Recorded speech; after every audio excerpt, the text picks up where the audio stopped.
Well, everyone, it's time for us to go and take a look at the PlayStation 5 and compare it against the PlayStation 4 Pro and see which particular gaming console is the better one for you.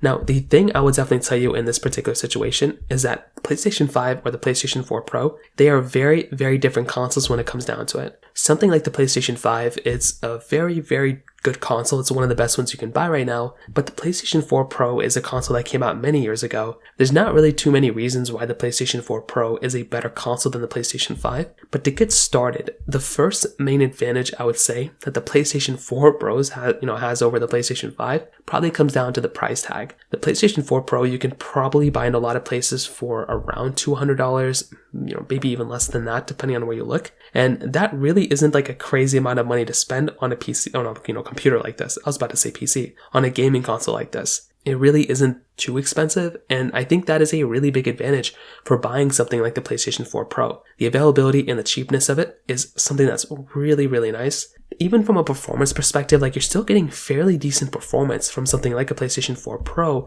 than something like a PlayStation 5, which once again I do think from that side as well, it's a very, very nice thing. Now on the PlayStation 5 front, I feel like this gaming console is a lot better in almost every single way. So if you're comparing the digital model of the PlayStation 5 to the only model of the PlayStation 4 Pro, it is nice to basically have a disc tray. If you're comparing the disc PlayStation 5, you're basically getting a gaming console that's giving you that disc tray. And this in and of itself is a very, very nice thing to have. I love being able to go through and have a PC, I keep saying PC, having a gaming console like the PlayStation 5 that has a disc tray, which gives you the capability of buying used games, of going down that direction. It's something that's very, very nice. And I, for one, I'm a massive fan of that. There's another big thing here too. The future ability of both of these consoles. So the PlayStation 5 can basically play all the games that the PlayStation 4 Pro can play. So whatever game is available on the PlayStation 4 Pro is also available by proxy on the PlayStation 5. So this in and of itself is a very nice thing to have when you have a gaming console like the PlayStation 5 that can just play a plethora of different games. It really is such an amazing thing to have. And I do think if you're going to go through and pick up a gaming console, this in and of itself is a very nice thing to have. And I, for one,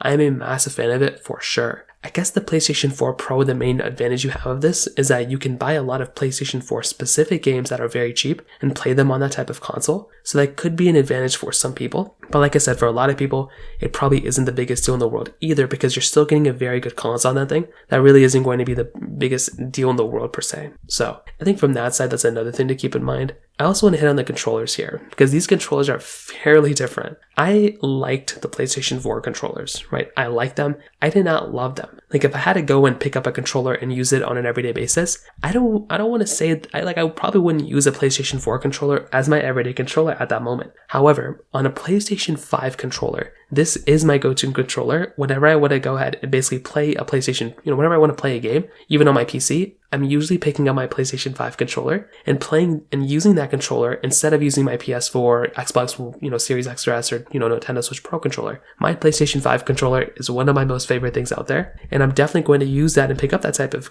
controller every single time I have the capability of doing so. And I do think that's another very big thing to keep in mind here too, that if you're going to go through and pick up a gaming console, it is kind of nice to have that type of capability on the PlayStation 5. So I would say that in and of itself is another very nice thing going on here as well. So that right there kind of gives the advantage again for the PlayStation 5.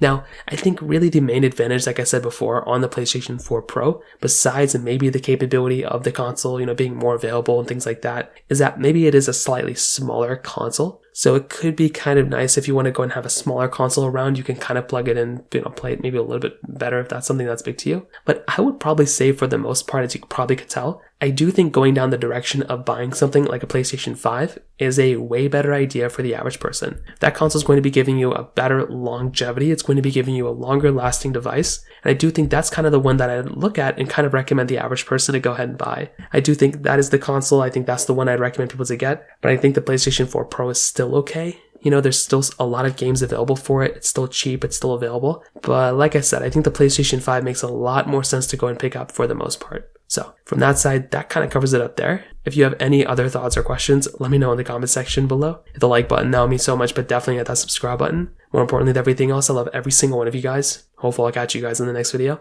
Peace out till then.